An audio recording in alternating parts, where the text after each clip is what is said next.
L'exposé de ce soir et les discussions qui en découleront marqueront inévitablement nos esprits. Monsieur le professeur Mérieux, je tiens chaleureusement à vous remercier d'avoir accepté de présenter un exposé au sein de notre établissement. Votre éclairage sur une problématique actuelle et importante de notre société constituera un moteur dans le cheminement de nos étudiants. Votre contribution permettra de nourrir la pratique professionnelle des enseignants et des acteurs invités ce soir. Le lieu et la date choisis pour cette rencontre ne sont pas anodins. Ils donnent une dimension encore plus grande aux propos qui seront tenus ce soir. Parallèlement à cette conférence, vous aurez l'occasion de visiter une exposition sur le thème « Art, violence et société ». Il s'agit d'un projet initié par le service mécénat et partenariat des musées royaux des beaux-arts, projet qui implique les étudiants de la section normale primaire. Je remercie tous les acteurs qui ont permis à ce projet d'aboutir et je félicite sincèrement les étudiants à la fois pour leur créativité et leur enthousiasme par rapport à ce projet. Je profiterai également de ce moment pour adresser de chaleureux remerciements. Merci à toute l'équipe de la catégorie pédagogique qui a tout mis en œuvre pour ce qui était vu comme un rêve peu accessible devienne aujourd'hui une réalité. Merci au professeur Bernard Rey, excusé ce soir, qui a facilité cette rencontre. Alors de manière plus précise, merci à Zoé Mandou, Angélique Guérômes, Joséphine Sabater, Pascal Dufour, Françoise Masset et Sébastien Varendong pour l'organisation pratique et logistique de cette activité de ce soir. Je passe maintenant la parole à Monsieur Colsoul, directeur de la catégorie pédagogique, pour introduire le sujet et je vous souhaite à tous une excellente soirée.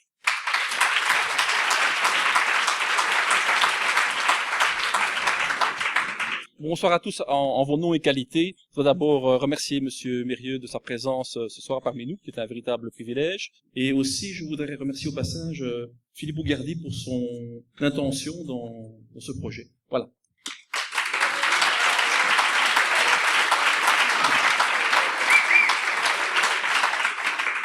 Philippe Mérieux nous fait l'honneur de venir nous entretenir ce soir d'un thème qui nous interpelle tous et qui a pris une tournure incroyablement préoccupante depuis les attentats de Paris et de Bruxelles. Est-il besoin de présenter Philippe Mérieux, écrivain, pédagogue, spécialiste des sciences de l'éducation, reconnu dans le monde de l'enseignement pour avoir été l'inspirateur de réformes pédagogiques conséquentes. La bibliographie de Philippe Mérieux nous renseigne qu'après avoir milité dans les mouvements de l'éducation populaire en France, il exercera des fonctions de professeur de français et de philosophie en collège, pour accéder ensuite aux fonctions de directeur de l'Institut des sciences et pratiques de l'éducation et de la formation à l'Université Lumière Lyon 2, de directeur de l'Institut national de la recherche pédagogique, de directeur de l'Institut universitaire de formation des maîtres de l'Académie de Lyon. Tout cela en conservant des charges d'enseignement auprès d'élèves et d'étudiants. Philippe Mérieux a également été vice-président de la région Rhône-Alpes, délégué à la formation de 2010 à 2015, si je ne m'abuse. Actuellement professeur émérite en sciences de l'éducation, Philippe Mérieux est également titulaire de la Légion d'honneur depuis 1999. Excusez du peu.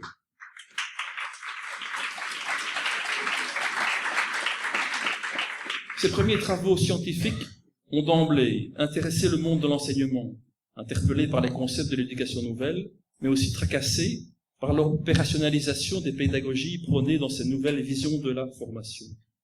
Dans la francophonie, un chercheur suggérait enfin des réponses et des réflexions sur la question de l'interaction entre pairs dans les apprentissages dans le contexte des travaux de groupe. L'intérêt porté ensuite à la pédagogie différenciée par Philippe Mérieux et l'hypothèse posée à l'époque à contre-courant d'une volonté politique, envisageant que la citoyenneté s'inculque à partir d'enseignements de notions issues d'un paradigme unique, permettent de saisir, surtout à l'heure actuelle, l'intérêt de l'accès de tous les élèves aux fondamentaux de la citoyenneté, à partir de la mise en place d'itinéraires spécifiques adaptés. L'objectif de différencier sans exclure, d'individualiser la médiation sans cadenasser l'élève dans un donné, a certainement percolé jusque dans les intentions pédagogiques des enseignants d'aujourd'hui et a conduit, du moins nous supposons, Philippe Mérieux jusqu'à sa réflexion actuelle, proposée dans son ouvrage récent « Éduquer après les attentats ».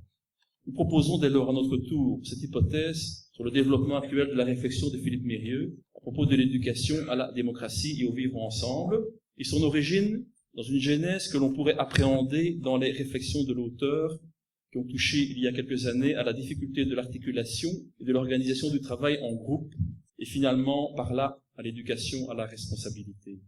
L'exposé de ce soir nous permettra certainement de comprendre cette filiation, mais aussi de nous faire prendre notre part d'un problème de société qui, il faut bien l'avouer, nous dépasse. Un grand merci donc à Philippe Mérieux pour le privilège qu'il nous offre et pour tous les éclairages qu'il va nous apporter. Déjà une bonne réflexion à tout le public.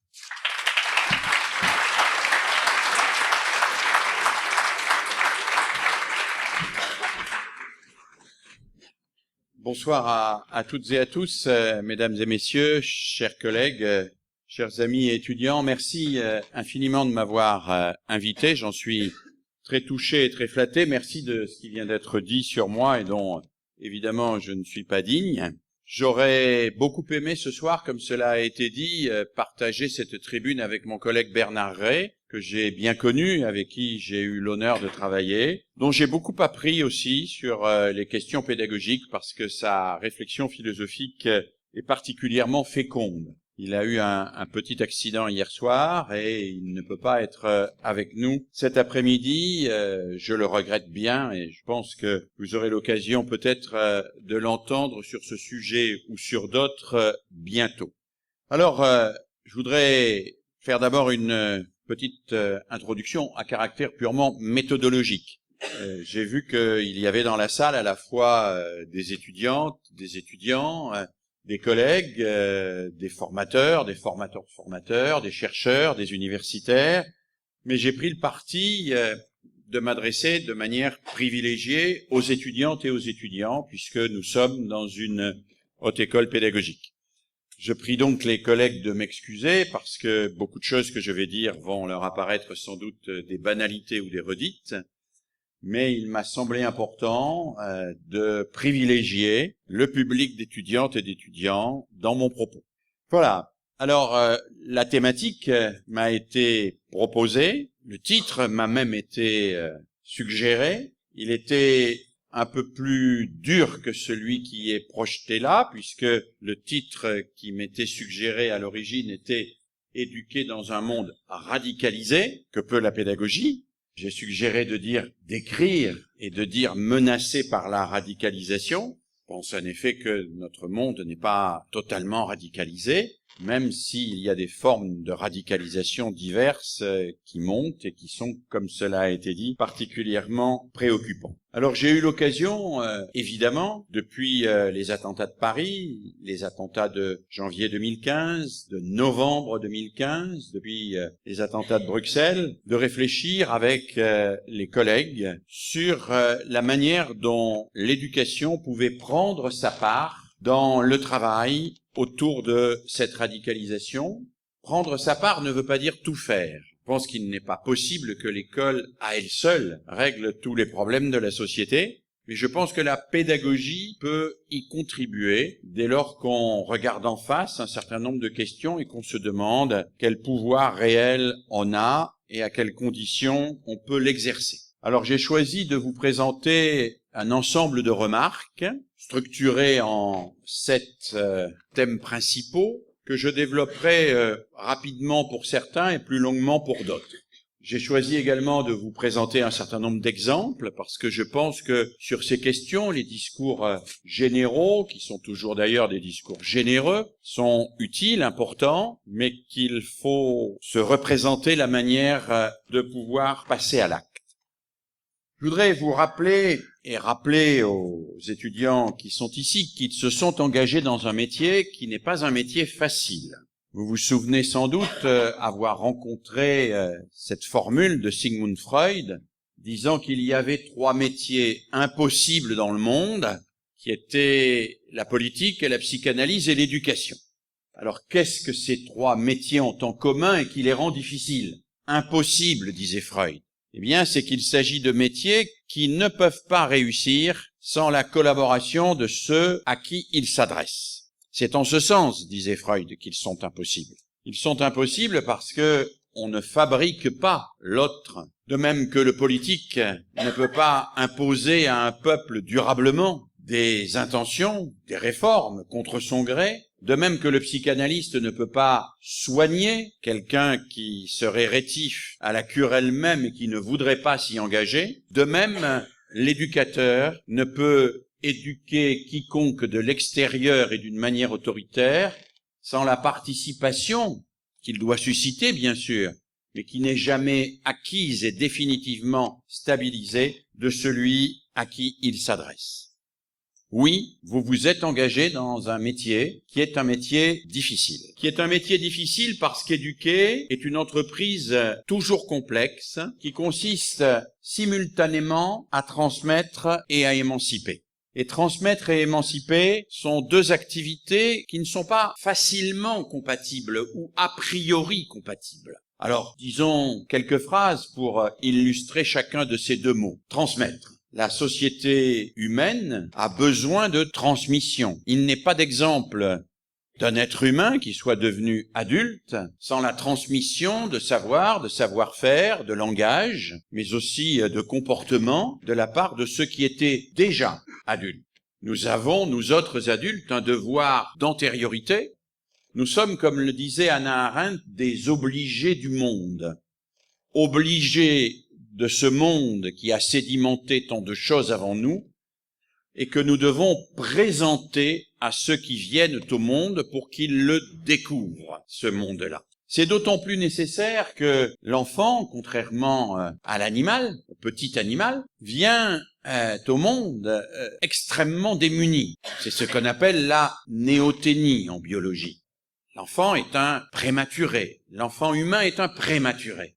Il ne sait pas faire grand-chose quand il naît. L'abeille sait quasiment tout faire quand elle naît. Tout est déjà dans ses gènes, y compris son régime politique. Vous n'avez jamais vu d'abeille démocrate. L'abeille est génétiquement royaliste et de sa naissance à sa mort, elle restera royaliste. Et tant qu'il n'y aura pas de mutation génétique dans l'espèce des abeilles, les abeilles organiseront les ruches de la même manière. Il n'y a donc pas d'histoire des abeilles. Il n'y a pas de culture particulière des abeilles qui serait différente d'une ruche à l'autre. Il y a une espèce dont les caractéristiques sont contenues dans le patrimoine génétique et qui n'a pas besoin, à proprement parler, d'éducation.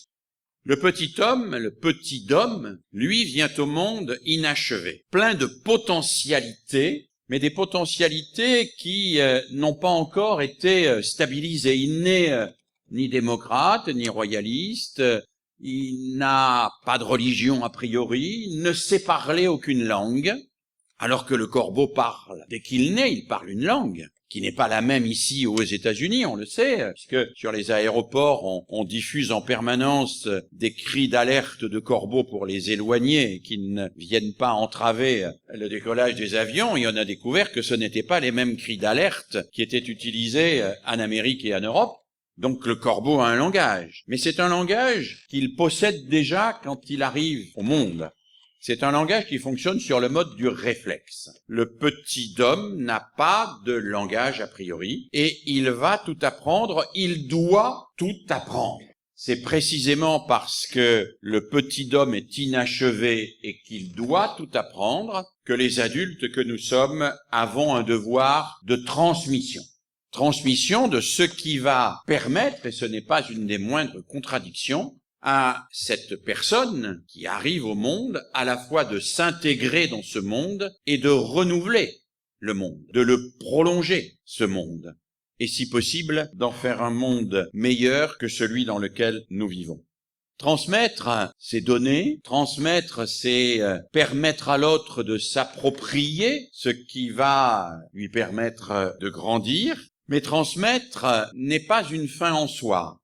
L'éducation transmet et émancipe. Elle émancipe, c'est-à-dire qu'elle a pour objectif non pas de fabriquer des individus stéréotypés, identiques les uns aux autres, et à qui nous imposerions notre pouvoir pour qu'ils fassent exactement la même chose que nous. Transmettre en éducation, c'est donner à l'autre le pouvoir d'être lui-même grâce à la manière dont il va métaboliser de l'intérieur ce que nous lui avons transmis. L'enfant se fabrique avec ce que nous lui transmettons, comme il grandit avec les aliments dont il se nourrit. Et c'est bien grâce aux aliments dont il se nourrit que son corps se développe. C'est bien grâce à la culture que nous lui transmettons que son esprit se développe.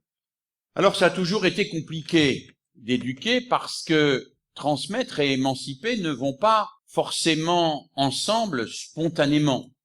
Quand nous transmettons, nous sommes en quelque sorte attirés par, ou en tout cas fascinés par l'idée que nous pourrions transmettre de manière quasiment magique, qu'il nous suffirait de dire les choses pour qu'elles s'impriment dans le cerveau de ceux et celles à qui on s'adresse. Non, parce que s'il en était ainsi, la transmission ne serait pas émancipatrice et nous fabriquerions des clones. Nous serions dans ce mythe de Frankenstein que j'ai étudié dans un de mes ouvrages, qui s'appelle justement Frankenstein pédagogue, ce mythe de la fabrication de l'homme par l'homme, ce mythe qui, chaque fois qu'il a été exploré, par la littérature en particulier, nous a montré à quel point il pouvait nous conduire à la catastrophe. Si vous êtes un peu intéressé par la science-fiction, y compris dans la BD, qui est une spécialité nationale chez vous, eh bien, vous avez sans doute rencontré ces situations où les hommes fabriquent des robots à qui ils transmettent toutes les connaissances, et ces situations qui finissent toujours par mal tourner parce que les robots finissent toujours par prendre le pouvoir sur leur maître, ne supportant pas la dépendance avec eux, et le monde finit souvent dans ces cas-là un apocalypse. Alors, éduquer est une entreprise difficile. C'est déjà une entreprise difficile pour les parents qui ont quelques jours, quelques semaines ou quelques mois les enfants dans les bras avant de les avoir assez vite sur les bras. Transmettre, éduquer, c'est une opération difficile pour tous les éducateurs dont les enseignants font partie. Mais c'est une situation qui est rendue encore plus difficile par la modernité. Et je vais entrer là déjà dans ce qui caractérise les difficultés spécifiques auxquelles vous êtes ou vous allez être confrontés. Cette modernité, qu'on appelle aussi l'hypermodernité parfois, ou la postmodernité, c'est-à-dire l'époque que nous vivons aujourd'hui, est marquée d'abord par la fin de ce qu'on appelle les sociétés holistiques. Alors une société holistique, c'est une société où tout le monde, en quelque sorte, obéit implicitement ou explicitement à une loi commune qui ne se discute pas. Les sociétés holistiques ne sont pas démocratiques. Les sociétés holistiques sont en général des sociétés totalisantes ou totalitaires. Et dans ces sociétés holistiques, la question de l'éducation ne fait pas problème. Dans l'Union soviétique des années 60, dans l'Iran de Khomeini, on ne débat pas des questions pédagogiques ou éducatives. On n'en débat pas parce qu'il y a un catéchisme politique ou religieux qui s'impose à tous et qui dit comment il faut élever les enfants, quelles valeurs il faut leur inculquer, quels comportements ils doivent avoir à l'issue de l'éducation et quels choix de vie ils doivent faire. Et cela est en quelque sorte inscrit dans le projet de la société elle-même. Nos ancêtres, mes grands-parents par exemple, ont vécu dans une société qui était très largement holistique. Ils ne choisissaient guère l'idéologie à laquelle ils adhéraient. En général, ils épousaient l'idéologie de leur milieu. Ils disaient par exemple en France que la classe ouvrière était communiste. Elle l'était de père en fils. On se transmettait en quelque sorte cette tradition. Mais ils n'ont pas choisi non plus leur métier. Dans l'immense majorité des cas, on a choisi à leur place, où ils ont tout simplement pris le train et sont allés là où le train les a amenés. Ils ont eu le sentiment parfois de pouvoir choisir leur vie personnelle, affective, mais elle était quand même extrêmement déterminée par une multitude de facteurs qui rendaient leur choix extrêmement limité. Aujourd'hui, aucun d'entre vous ne supporterait qu'on choisisse à sa place son conjoint, sa conjointe, sa manière de penser, sa manière d'utiliser ses loisirs, sa manière de se comporter dans la société, sa manière de s'habiller, sa chaîne de télévision, celle qu'il va regarder ce soir, demain, mais aussi l'automobile qu'il va peut-être acheter s'il réussit à avoir quelques économies. Nous voulons décider chacun et chacune de notre vie et de tous les éléments de notre vie. Et cette volonté de décider de notre vie et de tous les éléments de notre vie fait que nous sommes devenus, selon une expression que j'emprunte au philosophe Marcel Gauchet, métaphysiquement démocrates. Nous sommes métaphysiquement démocrates, nous voulons chacun faire ce que nous avons décidé et que nous considérons qui est le bien pour nous. Nous sommes métaphysiquement démocrates. Nous nous sommes libérés du carcan des sociétés holistiques qui nous disaient à notre place ce qu'il fallait faire. Mais le fait que nous soyons métaphysiquement démocrates ne veut pas dire que nous soyons arrivés à être politiquement démocrates. Parce que la démocratie politique suppose, certes, qu'il n'y a pas une sorte de transcendance qui nous impose de tous penser la même chose et de tous faire la même chose, mais suppose que les individus ont réussi à se mettre d'accord sur le bien commun qu'ils vont poursuivre ensemble. Or, ce qui caractérise notre présent, là, aujourd'hui, pour les sociétés occidentales, la France, la Belgique, les sociétés nordiques, mais aussi les États-Unis et une grande partie des sociétés développées, c'est que nous avons fait exploser le carcan qui nous enfermait. Nous sommes devenus chacun capable de décider de notre vie, chacun capable de dire ce qui est à nos yeux le bien, mais que nous n'avons pas franchi la deuxième étape, celle de la démocratie politique, qui consiste à nous entendre sur un bien commun, sur quelque chose qui nous réunirait suffisamment pour que cela fasse sens pour toutes et tous, et qu'en gardant votre liberté individuelle, vous adhériez néanmoins à un projet collectif. Nous avons fait exploser un projet collectif qui nous était imposé, nous n'en voulons plus, nous avons raison, mais nous n'avons pas encore réussi à construire un projet collectif désirable qui soit en quelque sorte le creuset de nos volontés et de nos désirs individuels, et qui, tout en respectant nos différences, respectant nos points de vue, nous permette de vivre ensemble. C'est bien la première difficulté que nous avons à affronter, et une difficulté qui frappe de plein fouet l'éducateur. Éduquer était bien plus facile dans les sociétés théocratiques que ça ne l'est dans les sociétés démocratiques. Dans les sociétés théocratiques, au fond, toutes les autorités étaient solidaires, même si elles ne pensaient pas tout à fait la même chose. Moi-même, je suis issu d'une famille dont les parents étaient très fortement engagés dans la droite la plus traditionnelle de mon pays. Ils étaient même royalistes, donc vous voyez à quel point ça pouvait être à droite. En Belgique, évidemment, c'est pas grave d'être royaliste. Mais en France, par exemple, pendant la Deuxième Guerre mondiale, tous les royalistes étaient pétainistes. Et ils étaient plus que conservateurs. Eh bien, mes parents, qui étaient royalistes, m'ont confié à un instituteur de l'école publique qui était communiste. Ça ne les a pas gênés du tout. Et ils m'ont même confié aveuglément à cet instituteur communiste. Ils m'ont installé à l'école comme aujourd'hui je rentre dans un avion, c'est-à-dire en serrant la ceinture de sécurité et sans aucune velléité d'aller donner des conseils aux pilotes. Aujourd'hui, quand vous entrez dans un avion, vous n'avez pas du tout envie d'aller frapper aux cabines de pilotage pour dire là, il faut virer plus à gauche, là à droite, là mettez un peu plus les gaz. Donc, vous installez, vous serrez la ceinture et vous laissez faire. C'était comme ça à l'école avant. Mais c'est plus tellement comme ça à l'école aujourd'hui. Parce que les parents, ils viennent frapper au hublot à la cabine de pilotage pour dire « Ah ben là, mon fils, vous êtes bien sûr qu'il a été puni et que c'est juste la punition qu'il reçoit ?» Et puis là, la méthode que vous utilisez pour lui apprendre à lire, vous êtes bien convaincu que c'est la bonne. Et puis là, la note que vous lui mettez, mais moi, il me semble qu'elle est quand même insuffisante au regard des efforts qu'il a fait. Il y a là un élément radicalement nouveau par rapport à ce que l'école a été très longtemps. Très longtemps, les parents acceptaient. Et moi, quand mon instituteur me donnait une gifle, mes parents non seulement approuvaient l'instituteur, mais ils m'en donnaient une autre quand je rentrais, parfois 2 autres.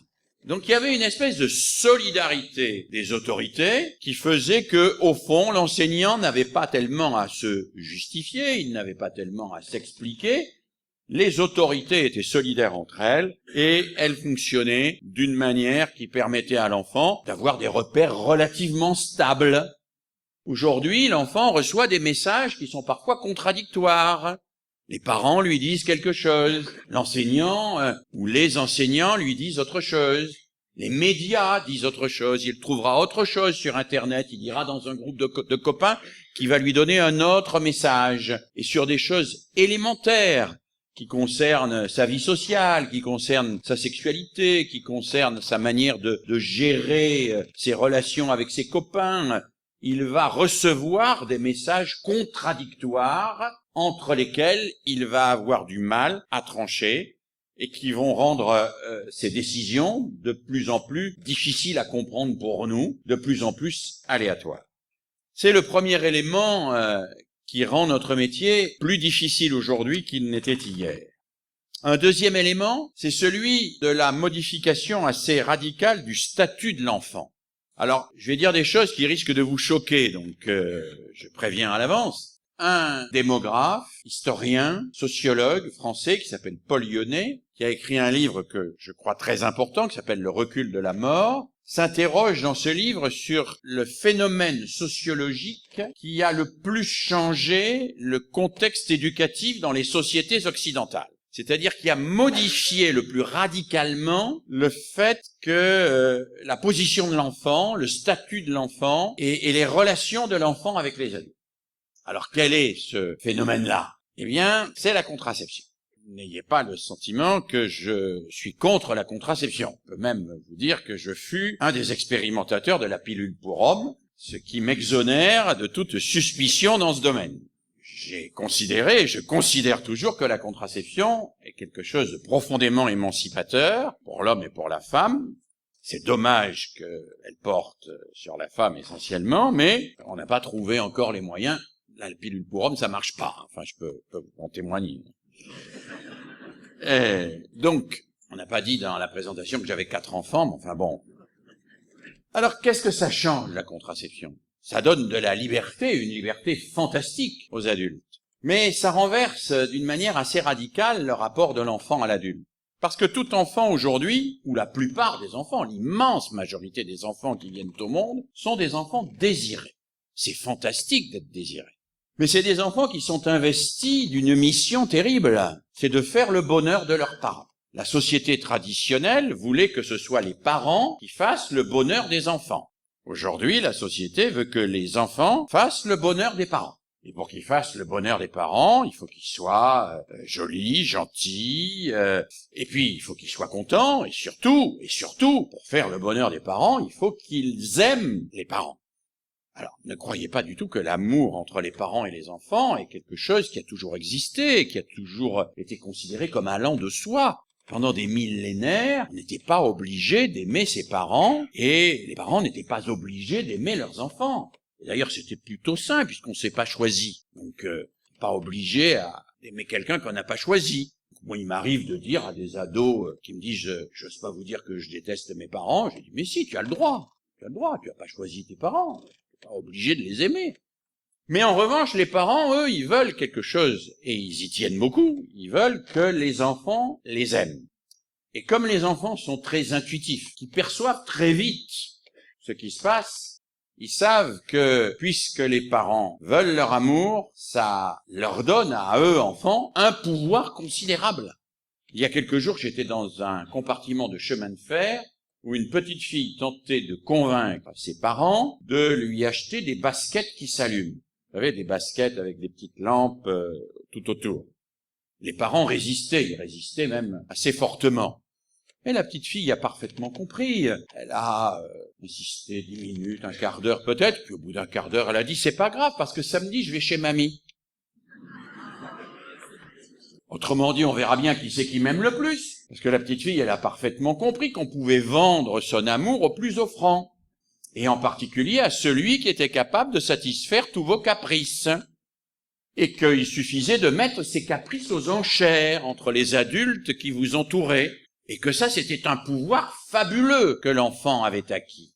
Ce pouvoir, il est lié à cette reconfiguration radicale du lien entre les générations. Et ce serait pas très grave si ça n'était que cela. Ce qui est embêtant pour nous, éducateurs, c'est que ce pouvoir de l'enfant qui fait chanter les adultes est très largement repris et amplifié par une sorte de machinerie publicitaire et médiatique d'une extraordinaire puissance. Ce que mon collègue Bernard Stiegler appelle le capitalisme pulsionnel. Alors, qu'est-ce que c'est que le capitalisme pulsionnel? Stiegler explique qu'il y a eu 3 âges dans le capitalisme. Il y a le capitalisme industriel, c'était Zola, les mines, celui-là il est presque mort. survit un tout petit peu, mais vraiment avec de grandes difficultés. C'est substitué à lui le capitalisme financier, qui est très vigoureux, et qui régit largement notre monde. Mais ce qui émerge, dit-il, dans le quotidien des gens, c'est le capitalisme pulsionnel, c'est-à-dire au fond une sorte de conspiration. Alors conspiration, c'est pas un complot. Conspiration en latin, ça veut dire cum respirare, respirer ensemble. Ça fait ensemble le même bruit. Une conspiration qui finit par s'imposer dans la société et qui nous dit à nous adultes et qui le dit encore plus aux enfants parce qu'ils sont encore plus réceptifs à cela, mais fais ton caprice mon petit, ça fait marcher le commerce. Et le capitalisme pulsionnel, c'est cette phase d'évolution de nos sociétés qui érige au fond une étape de l'évolution naturelle de l'individu, qu'on appelle l'infantile, en mode de fonctionnement des relations interindividuelles quasiment généralisées. C'est pas grave qu'un enfant soit infantile. C'est pas grave qu'un enfant fasse des caprices. C'est pas grave qu'un enfant veuille tout de suite et qu'il tape des pieds pour avoir satisfaction. C'est normal, c'est une étape normale de son développement. C'est ce qu'on appelle en psychologie l'égocentrisme initial ou le narcissisme enfantin, peu importe. C'est cette étape où l'enfant se croit, se veut le centre du monde, voit tout à travers ce prisme, interprète tout ce qui arrive à travers son propre désir. Si sa maman est en retard ou son papa est en retard pour lui donner son biberon, on pense qu'on ne l'aime plus, et qui exige d'avoir satisfaction sur le champ, sinon il considère que l'amour ou la relation qu'il a avec les adultes en sera affectée. C'est pas grave que l'enfant soit ainsi. C'est pas grave, ça fait partie de son développement. L'éducation a toujours été, anthropologiquement, l'accompagnement par les adultes de la sortie de l'infantile, c'est-à-dire de la sortie du pulsionnel, de la sortie de ce que les psychanalystes appellent le corps primaire, c'est-à-dire une espèce de pulsion qui part de vous et qui vous invite à tout faire pour avoir satisfaction immédiatement. L'éducation, elle dit ralentis, mon petit gars. Attends un peu, réfléchis-y, prends le temps d'y penser, et puis sursois à ta décision. Pas tout de suite. C'est ça l'éducation. Mais le problème que nous pose l'hypermodernité que nous vivons et qui se pose à nos élèves, les enfants que nous recevons dans nos classes, c'est que non seulement l'environnement sociétal ne leur dit pas « ralentis, réfléchis, attention ». Tu as envie de ça, mais ça veut pas dire que c'est un droit. On va en discuter ensemble. Non seulement ils ne sont pas ainsi, mais ils sont exactement, pour certains d'entre eux, à l'inverse, dans la volonté d'avoir satisfaction tout de suite et immédiatement. Et dans l'incapacité d'attendre. Ils sont dans une espèce d'immédiateté qui fait qu'ils veulent tout de suite. Et que l'attente, leur apparaît insupportable. Or, c'est très grave pour l'éducateur que l'attente apparaît insupportable, parce que l'attente, c'est la condition de l'émergence et du développement de la pensée. C'est pas interdit d'avoir des pulsions, même pour nous adultes. On a le droit d'avoir des pulsions. On a même le droit, nous disent les psychanalystes, d'avoir des pulsions de mort, de meurtre. C'est même le signe d'une bonne santé mentale, paraît-il, d'avoir des pulsions de meurtre. On a le droit d'avoir envie de tuer son père, sa mère, son directeur, son professeur, etc., son inspecteur, tout ce que vous voulez. Vous avez le droit d'avoir envie de tuer ces gens-là. Mais vous n'avez pas le droit de le faire. C'est une banalité. Ce qui suppose qu'entre la pulsion et l'acte, il y a quelque chose. Alors ce quelque chose, vous pouvez l'appeler comme vous voulez. Si vous êtes kantien, vous appellerez ça le jugement. Si vous êtes franc-maçon, vous appellerez ça la raison. Si vous êtes chrétien, vous l'appellerez l'âme. Peu importe. On va dire c'est une boîte noire. Le pédagogue va dire c'est la pensée. Entre la pulsion et l'acte, l'éducation a une vocation qui est de faire émerger la pensée. Donc le pédagogue, ce n'est pas celui qui donne satisfaction aux caprices de l'enfant, en lui disant « tu veux, tu auras », mais c'est pas non plus celui qui s'oppose systématiquement aux caprices de l'enfant. Parce que le pédagogue sait que s'il s'oppose aux caprices de l'enfant, l'enfant ira trouver satisfaction à son caprice ailleurs, et éventuellement faire dans son dos ce qui lui a interdit de faire par devant. Non, l'éducateur, le pédagogue est celui qui dit à l'enfant ni oui, tu as raison, ni non, tu as tort. Il lui dit non, pas tout de suite, oui, mais peut-être. Prenons le temps d'y penser. Réfléchissons ensemble sur le bien fondé de ta décision, de ce que tu veux, sur les conséquences que cela va entraîner, et puis quand tu y auras suffisamment réfléchi, et je peux t'y aider, alors ton action sera une action sensée.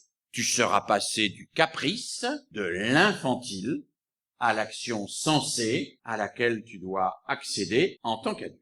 Il y a un pédagogue qui a particulièrement bien compris ça, que je vous invite à lire si vous ne l'avez pas lu. C'est un pédagogue polonais qui s'appelle Janusz Korczak. Alors Korczak est un pédagogue très important parce que probablement c'est celui qui a le mieux perçu ce problème du sursis à l'acte. Korczak est un médecin, très sensible au sort des enfants. Il rédigera d'ailleurs dès les années 1920 la première déclaration des droits de l'enfant, avant qu'elle soit adoptée et signée par des pays comme la France et la Belgique en 1989, donc très longtemps après. C'est quelqu'un très sensible au sort des enfants et qui, après la guerre de 14-18, se retrouve dans une Pologne ravagée par la guerre, où il crée des orphelinats dans lesquels il recueille les enfants abandonnés. Et dans ces orphelinats, un des problèmes majeurs qu'il rencontre, c'est que ces enfants sont d'une grande violence les uns par rapport aux autres. Ils passent leur temps à se taper dessus. Alors Korczak essaye les moyens traditionnels. Type, il est interdit de se battre, ceux qui se battent seront punis, etc. Ceux qui se battent seront exclus. Mais ça marche mal, ça marche pas bien, ces moyens. Alors il invente des moyens un peu plus originaux, qu'on appellerait des dispositifs pédagogiques. Par exemple, il dit un jour à ses enfants, allez, tous les lundis matins, je vais vous donner 10 points de bagarre. Et chaque fois que vous vous battrez une grosse bagarre, on enlèvera 4 points, une moyenne 3 points, une petite 2 points, une insulte 1 point. Donc il interdit pas la bagarre, il la régule. Ça marche pas si mal que ça, au point même que Korczak écrit dans son journal, je commence à voir des enfants qui réfléchissent avant de se battre. Ce qui est quand même une belle conquête éducative de réfléchir avant de se battre. Et même au-delà de la conquête éducative, ce qui est même quelque chose qu'on pourrait espérer plus systématiquement de la part des humains sur la planète. Mais le système n'est pas très efficace parce que il y a un trafic de points qui se met en place. En particulier, les enfants qui ne se battent pas ou qui sont peu agressifs revendent leurs points aux autres, etc. Donc, Korczak finit par abandonner son système de distribution de points de bagarre et par adopter un autre système qui est d'une intelligence pédagogique absolument remarquable. Il s'adresse un jour à l'orphelinat réuni de manière très solennelle, et il explique qu'à partir d'aujourd'hui, tout le monde peut taper sur n'importe qui, n'importe quand il le veut, et autant qu'il le veut. Les bagarres redeviennent autorisées. Mais à une condition, c'est de prévenir l'intéressé par écrit 24 heures à l'avance. Prévenir l'intéressé par écrit 24 heures à l'avance. Et il installe dans l'orphelinat une boîte des bagarres. Alors, la révolte couvre, parce qu'il y a des enfants qui savent pas écrire, d'autres qui savent pas lire. Et comment on va faire, monsieur? Ah, Korczak dit, c'est pas compliqué, mais vous me dicterez votre lettre. Alors les gamins arrivent, ils dictent, je voudrais te taper dessus demain parce que... Quand on commence à expliquer pourquoi on veut taper sur quelqu'un, parfois ça a un peu de consistance, mais le plus souvent, dès qu'on commence à expliquer, on s'aperçoit que ça n'a plus beaucoup de consistance. Donc le gamin, il finit par dire, oh bah non, je veux pas écrire ça, et puis, tant pis. Mais il y en a qui écrivent des lettres, des vraies lettres, des lettres d'insultes, des lettres où ils font des reproches terribles, qui annoncent, des lettres qui annoncent des règlements de compte terrifiants, tu m'as fait ceci, je t'en veux à mort, et demain tu verras ce qu'il t'arrive, etc. Et ils mettent ces lettres dans la boîte des bagarres. Alors tous les soirs, vers 21h, Korczak relève la boîte des bagarres. Et à la veillée, il lit quelques lettres à l'ensemble des orphelins, en les anonymant. Il enlève les noms, bien sûr. Et il remarque que les orphelins en question, ils sont extrêmement critiques à l'égard de ces lettres. Et même souvent, c'est ceux qui les ont écrites qui sont le plus critiques. Parce que ces lettres, elles sont d'une grande indigence. Et les raisons qui y sont exprimées sont souvent des raisons d'une grande pauvreté, médiocrité, banalité. Mais il les lit. Tout le monde se met à réfléchir. Est-ce que c'est juste ou pas? On peut en discuter. On n'est pas obligé d'en discuter, mais on peut en discuter. Et puis quand il a lu quelques-unes des lettres, Korczak, qui est aussi un écrivain pour enfants, qui a écrit des livres pour les enfants, comme Le Roi Mathias Ier ou La Gloire, lit des extraits de ces livres ou des extraits de littérature de jeunesse, où précisément il est question de la haine, de la violence, de l'affrontement et des dégâts que cela fait. En réalité, Korczak, il a tout compris. Il a compris que pour faire émerger la conscience, il faut imposer le sursis à l'acte et pendant ce temps-là, il faut nourrir la pensée par la culture. Alors il le fait dans des conditions qui sont celles d'un orphelinat des années 30, qui ne sont pas reproductibles aujourd'hui. Mais l'idée, elle est toujours là. Face à un capitalisme pulsionnel qui vous dit « Vas-y, passe à l'acte, fais ça tout de suite, maintenant », le pédagogue, il nous dit, Korczak en particulier, impose des contraintes. N'aie pas peur des contraintes, des belles contraintes. C'est-à-dire non pas des contraintes que tu institues pour avoir la paix, pour être tranquille, mais des contraintes que tu imposes pour permettre à l'enfant de passer de l'infantile à la réflexivité, pour passer de la pulsion à la pensée. Et nous sommes là déjà, je crois, au cœur de ce qui nous occupe et au cœur de ce qui peut, dans la pédagogie, contribuer à lutter contre toutes les formes de radicalisation. Je vous ai dit qu'il y avait 3 phénomènes qui compliquaient l'acte éducatif. Ce que j'ai appelé la fin des sociétés holistiques et le fait que les éducateurs ne soient plus une espèce d'autorité solidaire, le changement du statut de l'enfant et une sorte d'assomption de l'infantile. Il y a d'ailleurs à cet égard des adultes qui sont très infantiles et qui se comportent d'une manière très infantile. Nous avons même des objets dans nos poches là qui nous font nous comporter de manière totalement infantile. On répond à ça dans l'instant. On gère sans réfléchir notre vie personnelle, parfois professionnelle. On reçoit des mails adressés à 100 personnes à qui on répond dans l'instant « je t'emmerde ». On est dans l'infantile, c'est-à-dire dans une espèce d'impulsivité permanente qui ne prend pas le temps de la réflexion, qui ne prend pas le temps du développement de la pensée, qui ne prend pas le temps de se nourrir de la culture. Et c'est cela que nous retrouvons dans le 3e élément que j'ai évoqué ici, dans le fait que nous serions entrés dans l'ère de ce que un certain nombre de philosophes appellent la post-vérité. Qu'est-ce que c'est que la post-vérité? C'est un monde qui est tellement saturé d'informations qu'il est devenu impossible de les hiérarchiser. C'est un monde dans lequel nous recevons tellement de données que nous ne savons plus lesquelles sont fiables et lesquelles ne le sont pas. C'est un monde dans lequel les moteurs de recherche sont tout puissants. Et quand vous utilisez un moteur de recherche sur Internet, il ne vous classe pas les résultats par ordre de vérité, mais par ordre d'attractivité. Ce qui est le plus attractif est toujours en tête. Et par exemple, si vous cherchez 11 septembre, en tête, ou très vite, vous aurez toutes les théories du complot. Parce que c'est très attractif, les théories du complot. C'est très rigolo, les théories du complot. Et puis ça permet de gommer toutes les difficultés de compréhension et éventuellement ça permet d'avoir une conception des choses totalement faite sans doute, sans interrogation, sans le moins de trous ici ou là, parce que dans la recherche et dans la vérité, il y a toujours des trous. Là, avec une théorie du complot, il n'y en a pas. On vous donne une espèce d'explication fascinante qui vous paraît immédiatement la bonne. Et les technologies évoluant, on peut tout imaginer, l'ère de la post-vérité. On a aujourd'hui des concerts par hologramme, peut imaginer qu'on aura, dans quelques années, des discours qui seront de faux vrais discours de Hitler ou de Kennedy, dont on ne saura absolument pas si c'est la vérité ou si c'est des inventions et des créations complètement sans fondement. Les journalistes, aujourd'hui, quand ils doivent décider de ce qu'ils vont mettre dans le journal télévisé, dans le journal papier, utilisent des techniques et des algorithmes qui sont très au point, qui consistent à rechercher ce qu'ils appellent la rapidité virale. Alors la rapidité virale, on l'obtient par exemple par Twitter.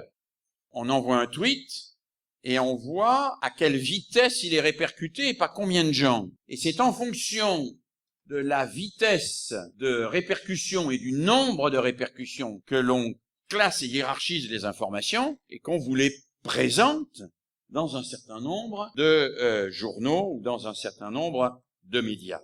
Ça change radicalement notre rapport à la vérité. Les choses ne sont pas importantes parce qu'elles sont vraies, elles sont importantes parce qu'elles font du buzz. Et c'est quand on est sûr qu'elles font faire du buzz que, précisément, on les met sur le marché. Un certain nombre de chercheurs ont travaillé là-dessus et ont regardé, par exemple, comment on pouvait mesurer l'attention sur Internet. On arrive aujourd'hui, avec les IRM, avec les outils qui permettent, grâce aux neurosciences, de regarder comment fonctionne le cerveau, on arrive à constater que, globalement, la moyenne de consultation d'une page Internet est de 7 à 8 secondes. Vous n'avez pas beaucoup de temps d'approfondir les choses en 7 à 8 secondes. Hein. On arrive à constater aussi que la moyenne de mots lus dans une page Internet est de 90 mots. C'est vraiment très très peu, quand vous savez qu'il y en a à peu près 50 fois plus.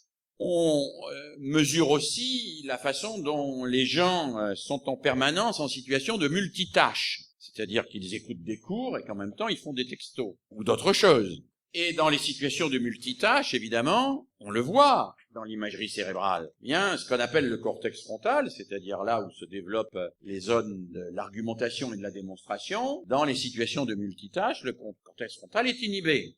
Il ne fonctionne plus. Le cerveau est beaucoup trop occupé par cette multitude de tâches que nous faisons en même temps, et il y a un déficit de l'attention qui est en train de se développer, déficit de l'attention dont vous mesurez les effets, ceux qui enseignent déjà ou qui ont été dans des classes, dès que vous entrez dans une classe, avoir les moyens de capter l'attention des élèves devient quasiment une performance, parce que vous n'êtes pas aussi disant qu'un jeu vidéo, que l'élève qui rentre en classe n'est pas scotché à l'écran comme il l'est quand il a le joystick entre les mains. Et vous ne pouvez pas rivaliser avec le joystick et le jeu vidéo. Or, les élèves, certains d'entre eux, passent des heures et des heures avec le joystick entre les mains, dans une forme de surattention, le monde peut s'écrouler, ils ne le voient pas, qui les fatigue considérablement en termes de dépenses d'énergie psychique, et qui fait que tout ce qui ne leur apporte pas le même degré d'attractivité est considéré comme inintéressant. Donc nous sommes entrés là dans une ère qui est problématique et qui peut donner lieu à une multitude de manipulations. Et pour terminer par une formule d'Alain Badiou, nous aurions perdu, dit Alain Badiou, ce qu'il appelle la densité de la pensée. La densité de la pensée qui prend le temps de réfléchir, de se structurer, de se construire, de s'approfondir, et nous serions devenus des gens qui papillonnent d'une idée à l'autre, d'une information à l'autre, sans s'arrêter assez longuement sur quelque chose pour pouvoir en vérifier la légitimité, la validité, le degré de vérité, à partir d'une argumentation construite. Et tout cela, bien évidemment, vous l'entendez, vous le voyez, peut permettre beaucoup plus facilement de se laisser séduire par toutes les formes de radicalisation. Alors si j'ai tenu à commencer par cette espèce de panorama de la situation actuelle, c'est pas pour vous décourager, c'est pour vous dire que votre action n'a jamais été aussi nécessaire, qu'il n'a jamais été aussi nécessaire de prendre le temps de réfléchir dans des lieux qui sont dévolus pour cela, de prendre le temps, de prendre du recul, d'argumenter, de se donner les moyens de densifier sa pensée. Et cela doit devenir, je crois, un des enjeux majeurs de nos systèmes éducatifs. Et cela doit nous amener à remettre sans doute en question les pratiques, on pourrait appeler traditionnelles, de l'acte d'enseigner. Au fond, enseigner a très longtemps été considéré comme la mise en œuvre de ce qu'on pourrait appeler le principe d'intelligibilité maximale. Comprendre quelque chose le mieux possible et l'expliquer de la manière la plus claire possible à ceux à qui l'on s'adresse. Ça a été ça. Et ça reste encore ça quand on travaille avec des gens qui sont déjà construits, qui ont déjà accédé à la réflexivité et qui sont capables d'entendre l'intelligibilité de ce que vous dites. Mais le problème, c'est qu'une partie importante de nos élèves n'a pas cette capacité et que nous assistons à ce que j'appelle l'effet ciseau de l'hypermodernité. C'est-à-dire que nous sommes de plus en plus ambitieux dans nos sociétés sur la réussite scolaire. Les politiques veulent que tout le monde réussisse. Les parents veulent que tout le monde réussisse. Et dans une société qui n'a jamais été aussi ambitieuse, on continue néanmoins à développer toute une série de comportements qui sont des obstacles à l'enseignement. Et en particulier à la capacité d'attention qui est nécessaire pour précisément entrer dans un savoir avec le principe d'intelligibilité maximale. Si j'explique la proportionnalité, si je commente un poème de Victor Hugo d'une manière rigoureuse, parfaitement claire, ça peut très bien fonctionner avec des gens qui sont attentifs, qui ont compris ce que c'était que recevoir un savoir scolaire et se l'approprier, qui ne font pas 36 choses en même temps, qui ne sont pas distraits par une multitude de préoccupations qui bouillonnent dans leur cerveau. Mais cette attention-là, vous voyez bien qu'elle n'est pas réalisée pour une grande partie des élèves. D'où une difficulté, qui est une difficulté et en même temps une solution d'ailleurs, qui consiste dans un certain nombre de cas à transformer nos objectifs en préalables. Par exemple, comme on n'arrive pas à enseigner avec des élèves qui ne sont pas attentifs, on considère que tous ceux qui ne sont pas attentifs, on les met ailleurs. Vous savez, Platon avait mis sur le fronton de l'académie, nul n'entre ici s'il n'est géomètre. Alors on pourrait mettre par exemple sur le fronton de nos classes, nul n'entre ici s'il n'est attentif plus d'une demi-heure. Ou nul n'entre ici s'il est déjà motivé. Si on mettait ça, on aurait beaucoup moins de monde qui entre en classe. Ces gens-là réussiraient très bien, parce qu'ils comprendraient ce qu'on leur dit. Mais on aurait transformé nos objectifs en préalables. Parce que être attentif, apprendre à être attentif, c'est devenu un objectif majeur de l'institution scolaire. Être motivé pour les savoirs scolaires, c'est pas un préalable à l'apprentissage, c'est pas un préalable à l'école. On n'a pas le droit d'exclure des élèves qui ne seraient pas motivés, puisque notre travail, c'est de les motiver, c'est de les mobiliser, c'est de les intéresser, c'est de faire pétiller leur cerveau, y compris sur des trucs abscons, comme les identités remarquables, ou autre chose encore. C'est pas abscon, les identités remarquables d'ailleurs. Qui y réfléchissent, c'est très, très rigoureux. Mais, pour un certain nombre d'élèves, c'est pas sexy. Alors, si on dit, après tout, transformons nos objectifs en préalables, on va écarter un certain nombre d'élèves. Alors, on va les écarter réellement, ou on va ne plus travailler pour eux. Ce qui est une autre manière de les écarter. On peut les écarter réellement en les mettant dans des classes où on entassera tous ceux qui ne sont pas attentifs et pas motivés, et on ne saura pas qu'en faire, on fera du gardiennage avec eux. Ou bien on peut ne parler dans la classe et ne travailler dans la classe que pour l'élève qui sont déjà attentifs et motivés. Ce qui revient au même. Dans les deux cas, on a transformé nos objectifs en préalables. C'est-à-dire qu'on a institué l'exclusion. On a institué l'exclusion. Et c'est bien une difficulté majeure, ça. Comment faire aujourd'hui pour ne pas instituer l'exclusion?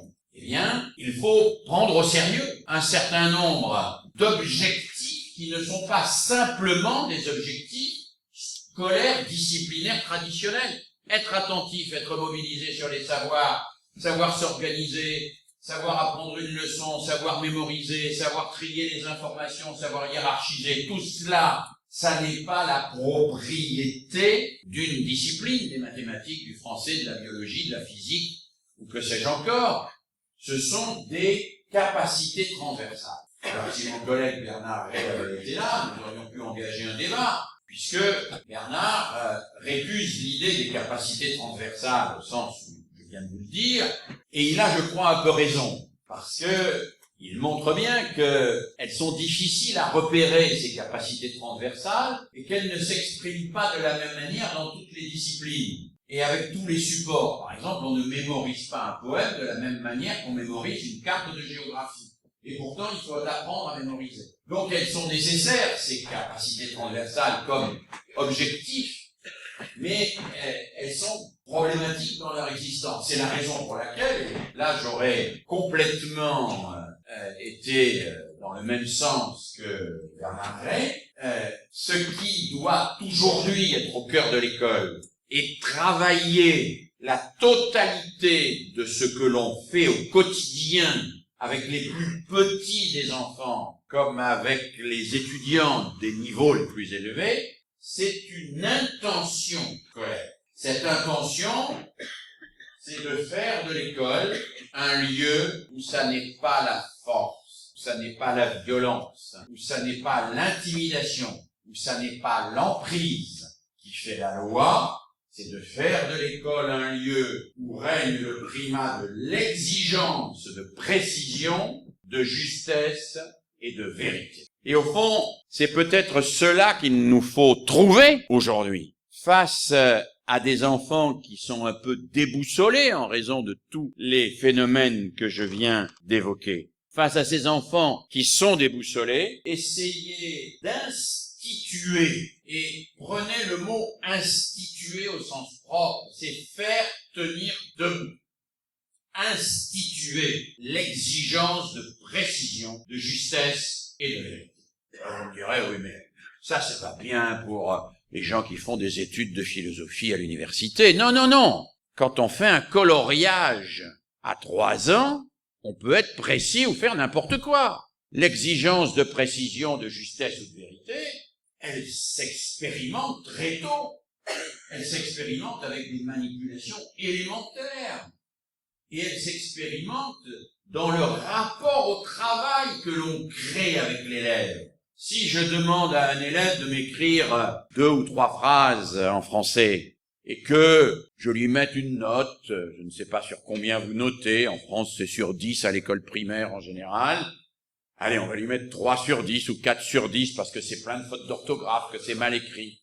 L'élève a bâclé son travail ou il ne l'a pas réussi, il a 3 sur 10, il rentre chez lui avec son 3, et puis le lendemain on lui redonne un autre travail où il aura 4, peut-être il aura 2. Mais à quel moment on lui aura dit, là, sur cet exercice où tu as 3 sur 10, tu peux faire mieux.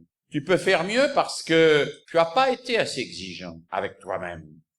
Tu peux faire mieux parce que tu peux te relire plusieurs fois tout fort, le relire à tes copains, demander ce qu'ils en pensent, est-ce que c'est compréhensible ou pas. Tu peux faire mieux parce que tu peux regarder s'il y a ou non des fautes d'orthographe. Et il y a même aujourd'hui des outils pour ça, dans les ordinateurs. Tu peux, de tes 3 phrases, en faire 3 phrases parfaitement précises, rigoureuses et exactes dans ce qu'elles veulent dire. Et il vaut mieux qu'un élève ait fait 3 phrases sans aucune faute, 3 phrases parfaites, ciselées dans un mois, dans une année même, plutôt que 1000 phrases qu'on aura vaguement corrigées, mais sur lesquelles l'élève n'aura jamais retravaillé. C'est-à-dire, il n'aura jamais expérimenté l'exigence de la perfection et il n'aura jamais éprouvé la satisfaction de s'être dépassé en faisant quelque chose dont il peut être fier. C'est ça qui est au cœur de l'école, je crois, aujourd'hui. C'est cette exigence-là. Exigence de précision, exigence de justesse, exigence de vérité. Si on lâche sur cette exigence à 2 ans, à 3 ans, à 4 ans, à 5 ans, il faut pas après chercher à lutter contre les formes de radicalisation. C'est pas la peine, on aura lâché sur l'essentiel. L'exigence, elle se construit très tôt sur des choses très simples. Et j'ai une phrase que je dis tout le temps, qu'en général personne ne comprend, mais que vous allez, parce que je viens de donner l'explication, je dis en général, le niveau d'exigence d'une tâche n'est jamais relatif à son niveau taxonomique. Ça veut dire qu'on peut être aussi exigeant sur une tâche dite de bas niveau taxonomique, c'est-à-dire sur des choses qui nous apparaissent très simples, élémentaires, sur du coloriage, sur un jeu de construction, qu'on ne l'est sur une dissertation de philosophie pour quelqu'un qui prépare un concours à l'âge de 28 ans. Il ne faudrait pas croire que l'exigence croît, de croître, pas de croire cette fois-ci, que l'exigence croît avec le niveau de difficulté. C'est pas vrai. Si on n'a pas été exigeant sur les plus bas niveaux de difficulté, on ne sera jamais capable d'être exigeant sur les hauts niveaux de difficulté. Et donc, ce qui est au cœur pour moi de l'école aujourd'hui, c'est pas simplement de traiter le programme. Évidemment, il faut traiter le programme. Mais c'est de centrer son comportement pédagogique autour de ce principe-là. Alors vous me direz, c'est très difficile parce que ça prend du temps. Oui, bien sûr que ça prend du temps. Déjà, Rousseau disait, il faut perdre du temps pour en gagner. Oui, il faut perdre du temps pour en gagner. Il faut perdre du temps, il faut refaire, il faut retravailler, il faut penser, il faut réfléchir, il faut se documenter. Et tout ça, ça prend du temps. La pensée prend du temps. Ce qui ne prend pas de temps, c'est de ne pas penser. Le travail intellectuel prend du temps. À l'inverse de la radicalisation, qui, elle, relève de l'empêchement de penser. Au fond, pourquoi un certain nombre de jeunes, aujourd'hui, se radicalisent d'une manière ou d'une autre? Parce que ils vivent dans un monde très compliqué, qui n'a pas beaucoup de sens pour eux, et que le discours radical, ça simplifie, donc ça libère. Ça dit où sont les bons, où sont les méchants, et ça nous donne des clés d'une simplicité absolue. Voilà les mécréants, faut les détruire, voilà les bons, ils vont aller au ciel. Cette radicalité-là, elle a le mérite de donner une clé de lecture à des enfants qui n'en ont pas la plupart du temps, et pour lesquels le monde est un chaos. Et donc, si la radicalisation fonctionne, c'est bien parce qu'elle apporte de l'ordre dans le chaos. Si elle n'apportait pas de l'ordre dans le chaos, elle ne marcherait pas. Elle marche parce qu'elle met de l'ordre dans ce chaos. Et puis, elle redonne du pouvoir d'action. Et elle donne du sens à la vie, bien évidemment. Quand les grands systèmes traditionnels qui donnaient du sens à la vie se sont un peu effrités ou effondrés. Et puis, pourquoi la radicalisation se développe? Eh bien, parce qu'il y a une faillite des autorités traditionnelles. Et que cette faillite des autorités traditionnelles ouvre la voie à tout un tas de phénomènes d'emprise. Alors moi, on me dit, en général, il y a une crise de l'autorité. Je dis non, il n'y a pas de crise de l'autorité dans nos pays. Alors, je sais pas chez vous, parce que je sais pas ce qui s'est passé en Belgique, mais l'an dernier en France, entre le 21 juin et le 7 juillet, 97% des enfants de 10 à 15 ans se sont mis à chercher des Pokémon. Alors, quand on me dit il y a une crise de l'autorité, je dis non, mais vous rigolez, quoi. Jamais personne n'a obtenu de tels comportements d'obéissance. Alors, il se trouve qu'ils n'obéissent pas aux professeurs, ils obéissent à Monsieur Nintendo. Bon, enfin, ils obéissent. Parce que il ne faut absolument pas croire que le jeune, il rechigne à l'obéissance. L'obéissance est au contraire quelque chose qui va lui donner une grande sécurité intérieure.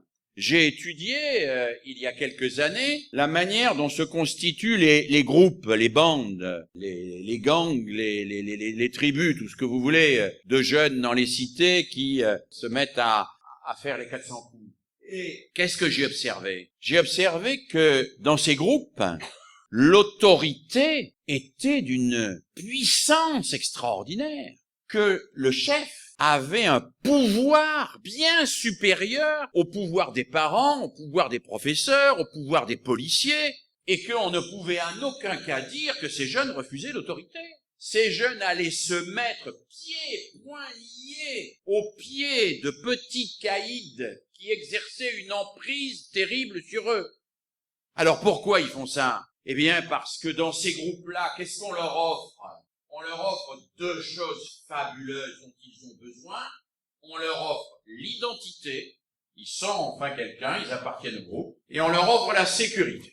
Mais il y a une chose qu'on leur demande de sacrifier, c'est la liberté. Et ça, ils le sacrifient, ils le payent au prix fort.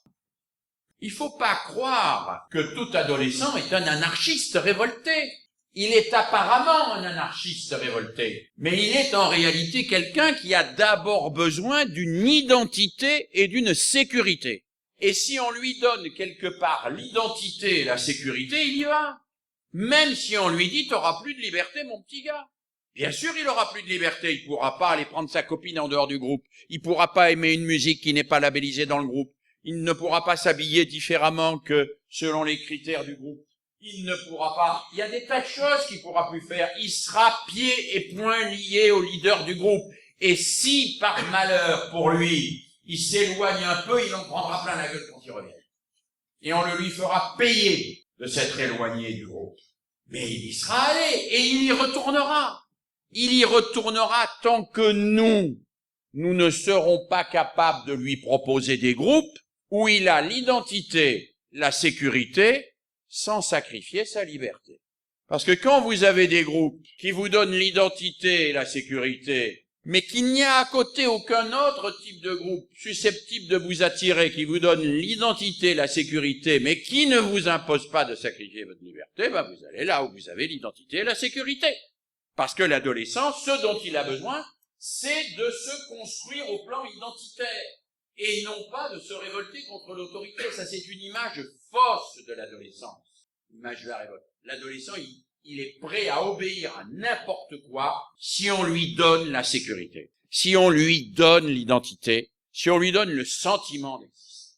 Eh bien, il est d'autant plus fort dans les phénomènes de radicalisation que les radicalismes donnent une forme de principe axiologique, de sens de la vie, face à ce que on pourrait appeler le déficit axiologique. Déficit axiologique, pourquoi? Parce que, bon, quand on vit dans des conditions difficiles, dans ces conditions difficiles, et qu'on regarde la télé ou Internet, la seule chose qui vous est proposée, c'est de devenir un consommateur compulsif.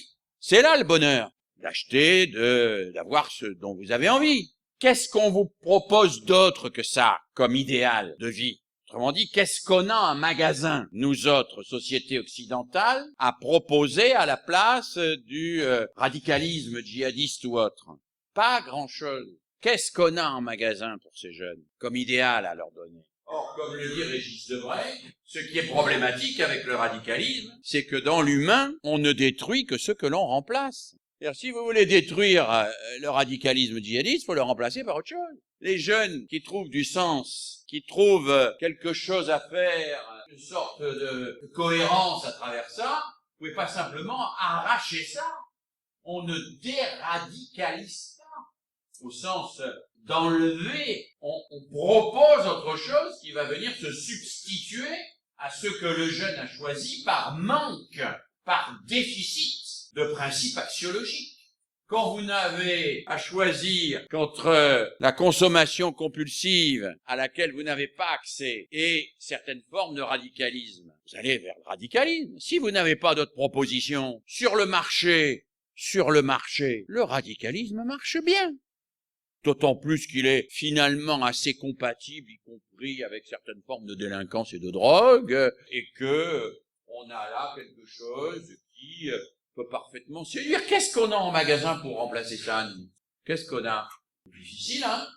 On a le progrès par la science. Ah bah oui, tiens. Ça, c'est un idéal qui marche bien. Il n'y a qu'à voir le réchauffement climatique. On a la société sans classe. Ah bah oui, ça c'est bien, il n'y a qu'à voir le stalinisme. On peine, là, hein, à trouver quelque chose à mettre à la place, quand même. On est un peu embêté quand il nous faut trouver quelque chose. Alors, pour ceux qui ont accès à la consommation, tout ça, bon, ils sont riches, ils ont des sous. Ceux qui ont accès à un métier qu'ils aiment, il n'y a pas de problème. Mais pour les autres, qu'est-ce qu'ils ont? Pas grand-chose. D'où un certain nombre d'enjeux fondamentaux, qui sont des enjeux qui, évidemment, concernent toute la société, mais concernent l'école en priorité. Il nous faut construire du sens, sans revenir à une théocratie, c'est-à-dire sans revenir à une société où Dieu dicterait, ou un Dieu dicterait sa loi à tout le monde. Plus possible. Il nous faut construire du commun, mais sans communautarisme, parce que le communautarisme, c'est la négation de la liberté. Il nous faut construire de la liberté, bien sûr, mais sans l'individualisme, de la liberté qui permette précisément de fabriquer du commun. Alors comment ? Comment on peut y arriver? Et que peut la pédagogie par rapport à ce monde menacé de radicalisation? Elle peut pas tout, mais elle peut un certain nombre de choses. J'ai fait une liste ici, qui n'est pas exhaustive, de quelques principes fondamentaux, dont certains nous sont proposés par les neurosciences, comme le premier, et d'autres par la philosophie ou la linguistique. L'inhibition. Un neuroscientifique, Olivier Houdet, piagétien, disciple de Piaget, a travaillé beaucoup sur la façon dont les enfants passaient de la réaction immédiate à la réaction construite. Alors, il est reparti d'une expérience célèbre de Piaget que tout le monde connaît, c'est l'affaire des 10 boutons. On prend 2 séries de 10 boutons, on les met en ligne, et puis, dans un cas, on les écarte beaucoup, dans un cas, on les resserre pas mal. Et on dit à l'enfant, dans quelle ligne il y a le plus de boutons? Et l'enfant répond toujours immédiatement, sans réfléchir, la ligne la plus longue. Parce qu'il les a pas comptés. Parce que, dans son évidence, c'est la longueur et la quantité, c'est la même chose. Alors, qu'est-ce qu'il a étudié? Il a montré que certains enfants réussissaient à inhiber la réponse immédiate. C'est-à-dire à ne pas répondre et à se mettre à compter les boutons. Alors, sur le plan du fonctionnement cérébral, on sait comment ça se passe. On sait que on passe du cerveau arrière à ce qu'on appelle le cortex frontal. Le cortex frontal, c'est-à-dire là où il y a les outils, et le mot d'outil ne convient pas, tout ce qui permet au cerveau de développer la démonstration, l'argumentation, la justification. Alors les neuroscientifiques, ils le voient ça. Ils voient sur les écrans le gamin qui, tout d'un coup, bloque, grâce au cortex frontal, la réaction du cerveau pariétal. Ils le voient. Et ils savent que pour que le gamin se mette à compter les boutons, il faut que ça passe sur le cortex. Le problème, c'est qu'on n'a pas d'interrupteur pour ça. Si vous aviez un interrupteur par élève qui permettait de faire passer le cerveau arrière au cerveau avant et de immédiatement déclencher le cortex frontal pour le faire mettre l'activité intellectuelle, ce serait facile, mais on l'a pas. Et donc, il dit, on peut laisser la première réaction s'exprimer, c'est la plus longue. Après, il faut vérifier avec lui. Si vous pratiquez une pédagogie que lui appelle expérimentale, c'est-à-dire vous faites vérifier, que l'enfant parviendra progressivement à inhiber sa réaction immédiate et à ne pas être dans « c'est comme ça, et j'ai pas compté, j'ai pas regardé, j'ai pas travaillé, mais c'est comme ça ». L'apprentissage de l'inhibition, ça se... un peu dans la même veine, et c'est ce que faisait Korczak. Le sursis. Tu as une idée? Je ne dis pas si elle est bonne ou si elle est mauvaise. On prend le temps d'y travailler. Tu dois faire un exposé, on prend le temps de la recherche. Tu me fais une première mouture, tu me dis les sites internet sur lesquels tu es allé, et puis on en discute pour voir si c'est les bonnes références. On sursoit à la réalisation immédiate. L'intelligence, c'est le brouillon, c'est le retravail, c'est le fait de faire refaire, d'intervenir aux différents stades, pour permettre à l'enfant de ne pas se laisser emporter, encore une fois, par l'immédiateté. L'empathie. L'empathie, c'est quelque chose que développe beaucoup une philosophe américaine, que j'aime beaucoup, s'appelle Martha Nussbaum, qui a écrit un très beau livre qui s'appelle « Les émotions démocratiques », où elle montre que pour qu'une démocratie fonctionne, il faut que nous ayons, chacun, un minimum d'empathie à l'égard des autres. Empathie, c'est-à-dire que nous comprenions, par exemple, quand nous leur faisons mal, que nous comprenions, pour aller encore plus loin, que les autres ont beau être différents de moi, ce qui nous réunit est plus important que ce qui nous sépare. Et cette capacité d'empathie, Martha Nussbaum dit que, et en particulier autour de l'éducation artistique, en montrant comment la littérature, les contes, puis les romans, la poésie, mais aussi la musique, toute une série de pratiques artistiques développent cette capacité d'empathie. Et l'empathie a une vertu considérable, c'est qu'elle rend l'humain sacré aussi bien en moi que dans les autres. Et elle me permet de voir que l'autre est humain comme moi, et parce qu'il est humain comme moi, je ne peux pas l'abîmer, l'autre. Et il y a là quelque chose de fondamental, qui aussi, bien évidemment, se travaille à l'école, et qui est affaire de pédagogie. Autre chose, l'historicisation. C'est un néologisme un peu compliqué, historicisation. Ça veut dire permettre aux élèves de comprendre que les savoirs, ce ne sont pas des simples essences éternelles et immuables, comme disait Descartes, mais que ça a été construit par les hommes, que ce sont des étapes dans le développement de la connaissance, qu'ils ont été justifiés à un moment ou à un autre, qu'ils ont été ensuite revisités, modifiés, et que dans le domaine du savoir, il faut toujours regarder l'histoire.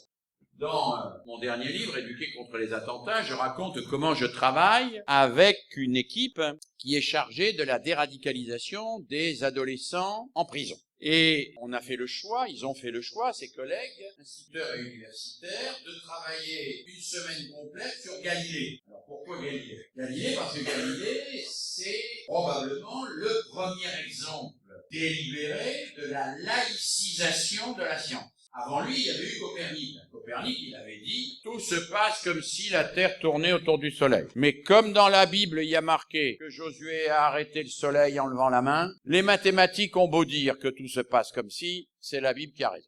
Galilée, il ne va pas par quel chemin. Il dit, non, la Terre tourne autour du Soleil. Et alors, avec ces jeunes en prison, on leur raconte l'histoire de Galilée, qui lui-même est en prison. D'ailleurs, eux, ils sont en prison pour d'autres raisons, et Galilée est en prison parce qu'il était trop scientifique. Et on leur montre comment Galilée lui-même était partagé. Il se disait, mais est-ce que je vais à l'encontre de la croyance quand je dis que la Terre tourne autour du Soleil, parce que dans la Bible, il y a écrit l'inverse. Et on travaille sur des exemples comme ça. Ils montent même sur le Mirador pour refaire la fameuse expérience de Galilée où on jette une balle de chiffon et une balle de ferraille pour voir laquelle arrive la première en bas, et pour que le gamin comprenne que sa première intuition n'est pas forcément la bonne, et que le scientifique y met en doute les choses. Ça s'appelle historiciser. Historiciser, c'est montrer que les savoirs, ça n'est pas définitif. Ça n'est pas un truc inventé par les profs pour faire fabriquer des évaluations pour les élèves. C'est des choses qui ont été construites par les hommes dans leur histoire, et que les hommes ont travaillé, sur quoi les hommes ont discuté. Parfois, ils se sont battus autour de ça. Et ils ont mis en œuvre la démonstration.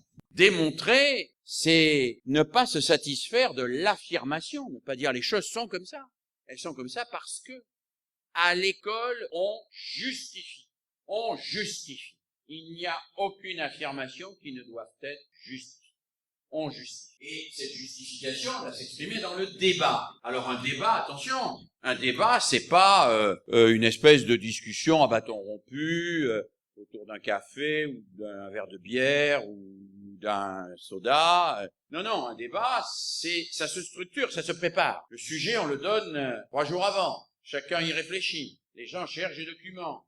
Éventuellement, ils écrivent leur qu'ils pensent. Et puis le débat est organisé. Chaque fois que quelqu'un s'exprime, il faut qu'il justifie ce qu'il a dit. Si on est contre, il faut que l'argument porte.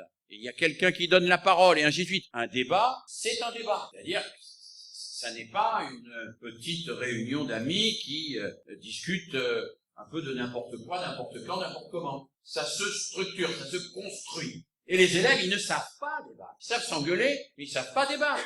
Et pour débattre vraiment, il faut organiser le débat. Et puis, le débat va permettre des choses comme ce que j'appelle la désintrication du savoir et du croire. Oh, désintriquer, c'est-à-dire dégager. L'école, elle n'est pas là pour vous dire ce que vous ne devez pas croire, ce que vous devez croire. Elle est là pour vous dire ce que vous devez savoir. Dans le croire, l'école n'a pas à intervenir. Vous pouvez croire que vous allez vous réincarner dans une grenouille. C'est une croyance que vous pouvez avoir. L'école ne va pas vous dire non, c'est faux.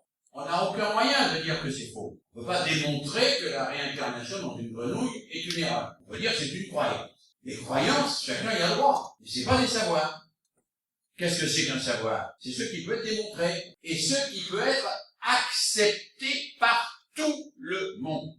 Le savoir, c'est ce qui est partageable par tout le monde. Tout le monde peut partager le théorème de Pythagore. Personne n'en est exclu. Le savoir, en ce sens, nous réunit par définition, alors que les croire nous permettent de faire des communautés qui croient la même chose. Mais c'est pas, il faut pas les détruire, ces communautés. Personne n'a dit qu'il fallait les détruire.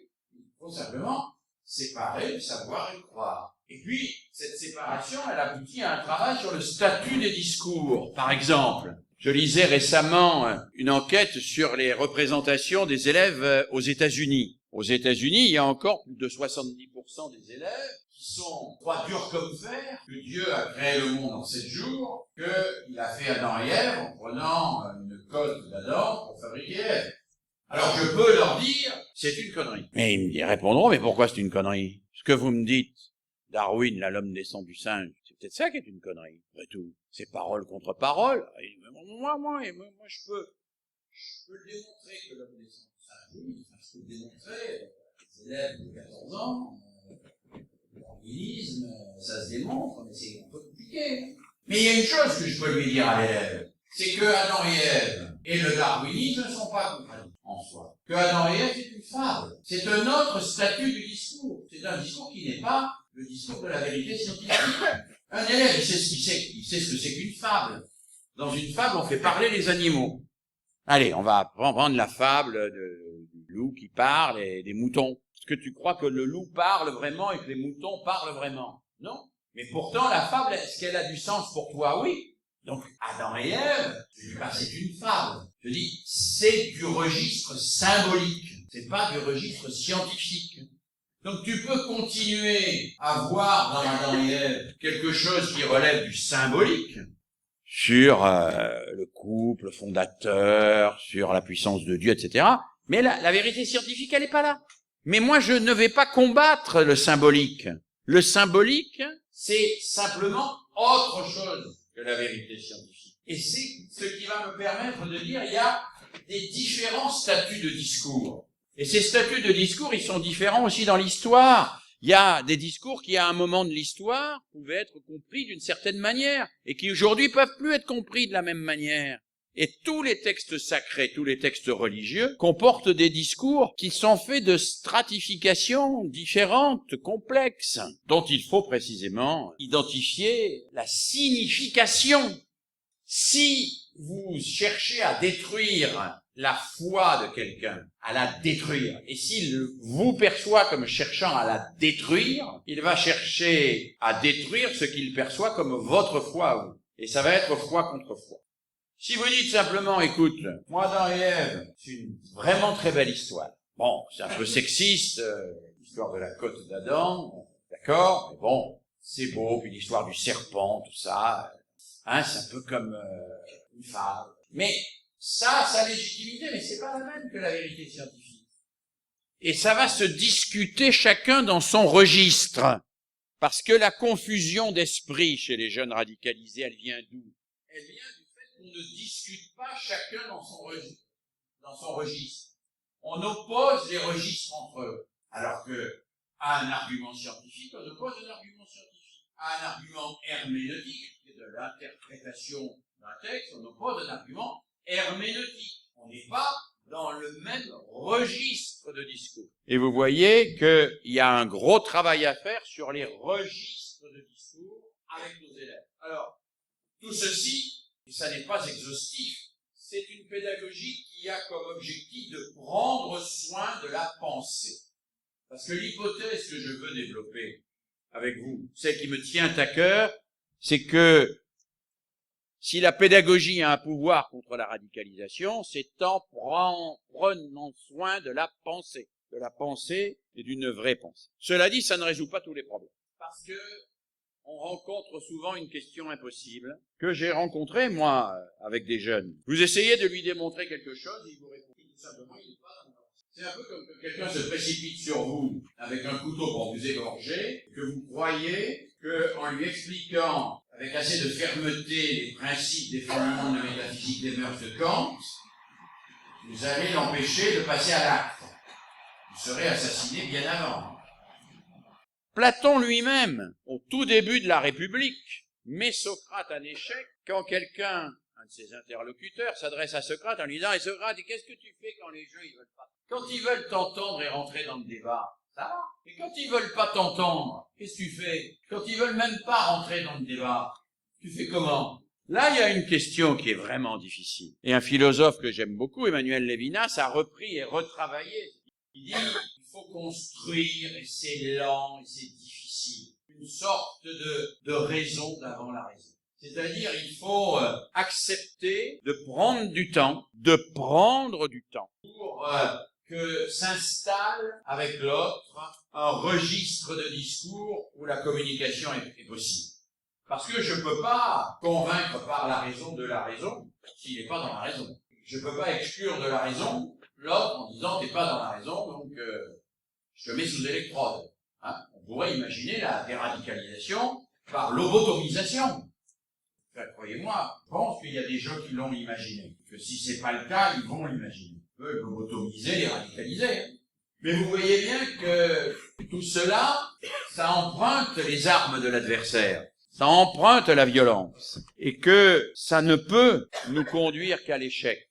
Face à cet échec, la pédagogie est un chemin fragile. C'est un chemin fragile qui nécessite une sorte de reconnaissance inconditionnelle de l'humain. Il faut construire le rapport avec l'autre. C'est un rapport qui ne se construit pas facilement. Lévinas dit qu'il y a un commandement d'avant toute activité, c'est la reconnaissance de la dignité de l'autre, quel qu'il soit, sans condition. Et que s'il n'y a pas cette reconnaissance de la dignité de l'autre, il n'y a pas de débat possible. Il n'y a pas d'échange possible. Alors évidemment, tout ceci ne se fait pas en claquant dans ses doigts. Ça se fait par un comportement et ça se fait par une myriade d'activités. D'activités dont l'objectif est de convaincre sans vaincre. Vaincre, c'est facile, hein? Il suffit de tuer, psychologiquement ou physiquement, lobotomiser ou formater. C'est facile. La pédagogie, c'est l'espérance qu'on peut convaincre sans vaincre. Et on peut le faire en mettant en œuvre, et alors là, vous n'allez pas affoler, toute une série de choses qui sont les choses que vous faites déjà et que j'ai simplement formalisé aujourd'hui. Sursoir, dans un peu on y réfléchit. Distinguons, ça c'est de la vérité scientifique ou sur chose. Construisons quelque chose ensemble et essayons d'être le plus rigoureux possible. Essayons de compatir avec d'autres que nous ne comprenons pas et que pourtant nous devons reconnaître comme des humains à égale dignité avec vous. Débattons, décentrons-nous, essayons d'entendre le point de vue de l'autre. Apprenons à coopérer. Tout ça, c'est pas des choses magiques, c'est pas des choses miraculeuses. C'est un travail lent, patient, compliqué.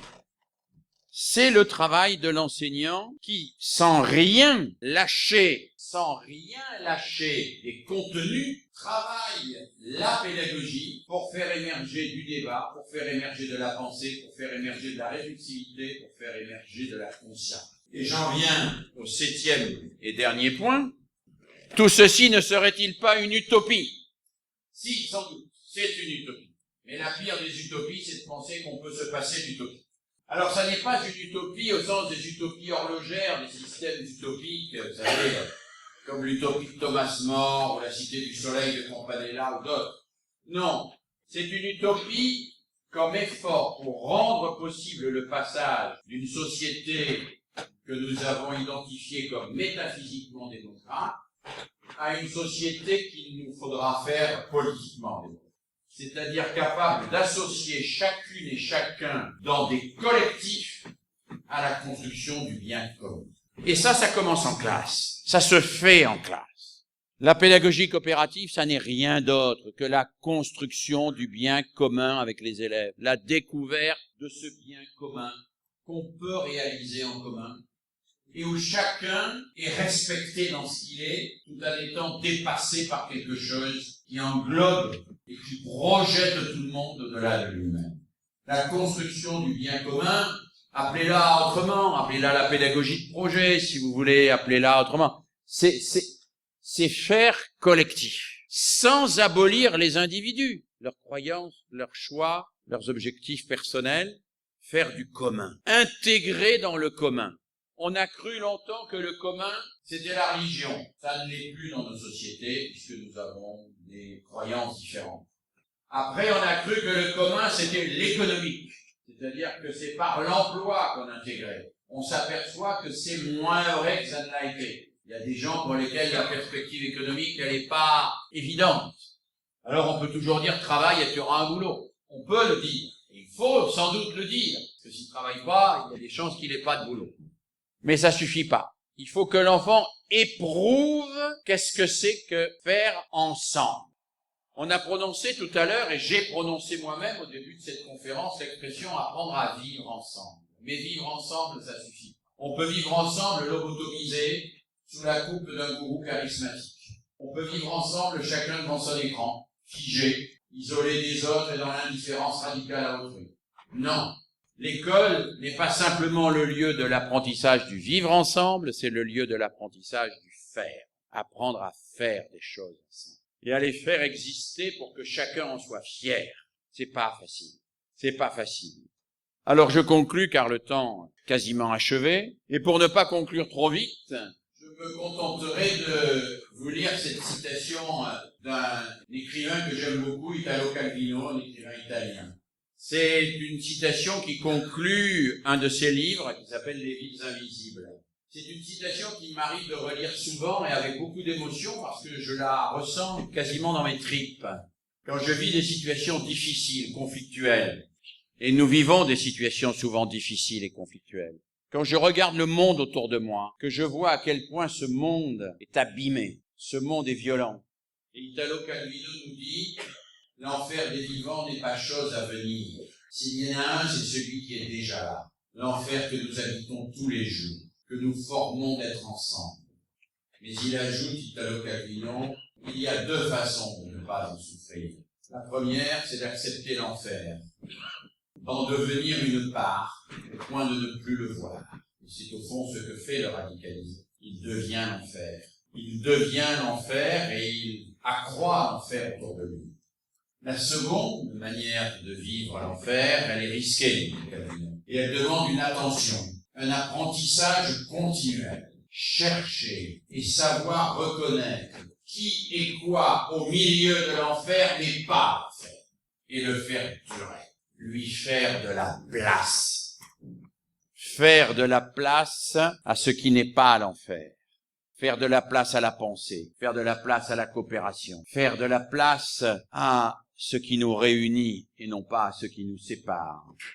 Faire de la place à ce qui nous réconcilie et non pas à ce qui nous fait nous affronter les uns les autres. Faire de la place à cela. C'est peut-être, au fond, une ligne de conduite politique qui est là-dedans. Il y a des gens qui croient qu'ils peuvent renverser l'enfer. Mais la plupart du temps dans l'histoire, ceux qui ont dit qu'ils allaient renverser l'enfer, ils ont créé un autre enfer. Et s'il y a un sens, s'il y a du sens au métier que vous avez choisi, dans lequel vous allez entrer, c'est celui-là. Bien sûr, vous allez enseigner les mathématiques. Bien sûr, vous allez enseigner la langue. Bien sûr, vous allez enseigner la biologie. Bien sûr, vous allez apprendre des tas de choses à vos élèves, mais en faisant cela, pas à côté, pas en plus, en faisant cela, vous allez faire de la place à ce qui n'est pas l'enfer.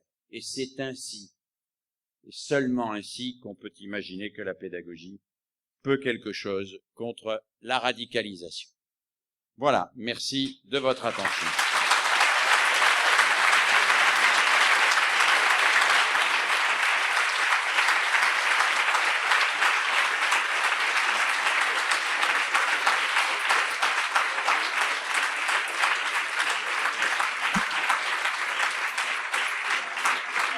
Merci. Radio27.be, bien entendu.